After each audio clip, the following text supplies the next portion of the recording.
इन दोनों पिद्दी देशों ने क्या समझ लिया था कि पाकिस्तान का साथ देने पर हमारी जनता उन्हें छोड़ देगी? ना बाबा ना, हम हिंदुस्तानी किसी का उधार नहीं रखते। ये वही टर्की है जिसकी भूकंप के बाद, अर्थक्वेक के बाद सबसे पहले भारत ने मदद की थी। सबसे पहले हमारे जहाज वहां पहुंचे थे मदद का सामान लेकर, लेकिन इसके बदले उन्होंने क्या किया? पाकिस्तान को हमसे लड़ने के लिए अपने ड्रोन दे दिए। वो तो हिंदुस्तानी ताकत थी कि उसने टर्की के इन शादी वाले ड्रोनों के परखच्चे उड़ा दिए। जिस तरह से टर्की ने खुलकर पाकिस्तान का सपोर्ट किया, उसके बाद लोग डिमांड कर रहे हैं कि ये बिजनेस भी पूरी तरह से बंद कर दो।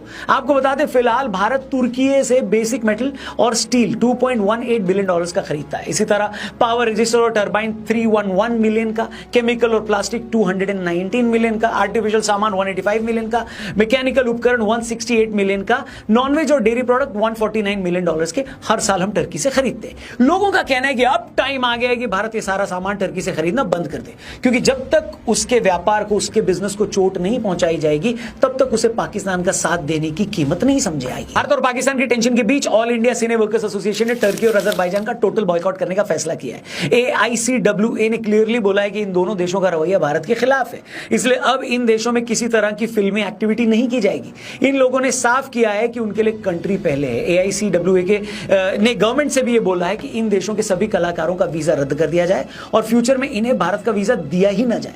आपको बता दें, टर्की में कई हिंदी फिल्मों की शूटिंग हुई है। एक था टाइगर, रेस 2, आमिर खान की लाल सिंह चड्ढा, दिल धड़कने दो, एटसेट्रा एटसेट्रा। जिस टाइम मैं ये वीडियो बना रहा हूं, खबर आ रही है कि JNU और जामिया यूनिवर्सिटी ने टर्की के साथ कोई MOU साइन किया था, वो भी कैंसिल हो गया।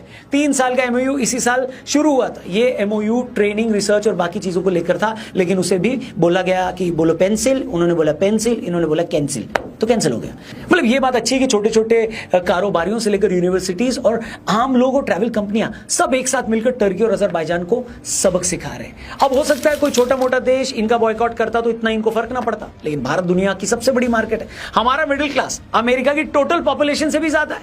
हम इंडियंस आज दुनिया में सबसे ज्यादा खर्च कर रहे हैं, पैसा स्पेंड कर रहे हैं, तो हमें हमारे इसी बाजार की ताकत का फायदा उठाकर इन कंट्रीज की अकल ठिकाने लगानी होगी। इन देशों को भी समझ में आएगा कि तुमने एक भिखारी के चक्कर में, यानी पाकिस्तान के चक्कर में हमसे पंगा तो ले लिया, लेकिन इसमें घाटा तुम्हारा ही है। वो भिखारी अब रोज फोन करके तुमसे रोटी मांगेगा, कभी 4 आना मांगेगा, और एक हम लोग हैं। हम अगर तुम्हारे देश में आते, लाखों डॉलर्स खर्च करते, लाखों डॉलर का सामान खरीदते, इतना बिजनेस और पैसा तुम्हारी इकोनॉमी में आता, लेकिन अगर तुम्हारी आंखों पर बने की पट्टी बंधी है तो ठीक है।